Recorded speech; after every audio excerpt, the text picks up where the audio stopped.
আজকে ব্রেকফাস্টে খাবো পাস্তা। তো ভাবলাম তোমাদের সাথে পাস্তার রেসিপিটা শেয়ার করি। ফার্স্টে একটা বাটিতে পাস্তাগুলো ঢেলে নিয়ে এর সাথে পরিমাণ মতন জল আর সামান্য পরিমাণ লবণ অ্যাড করে পাস্তাগুলো সেদ্ধ হতে বসিয়ে দিলাম।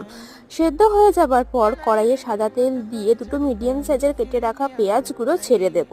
ছেড়ে দিয়ে হালকা ব্রাউন করে ভেজে নেব। আমারটা একটু বেশি ভাজা হয়ে গিয়েছিল, যাই হোক এরপর পেঁয়াজটা ভাজা হয়ে গেলে পেঁয়াজগুলো সাইড করে নিয়ে আগে থেকে সেদ্ধ করে রাখা গাজর আর বিনস গুলো হালকা ভেজে নেব। ভাজা হয়ে আসলে আগে থেকে ভেজে রাখা ডিমগুলো অ্যাড করে দেব এবং পাস্তাগুলো অ্যাড করে দিয়ে ভালো করে নাড়িয়ে নেব। তারপরে দিয়ে দেব পরিমাণ মতন লবণ আর কিছুটা ম্যাগি মশলা। ম্যাগি মশলা দিলে পরে স্বাদটা বেশ ভালো আসে।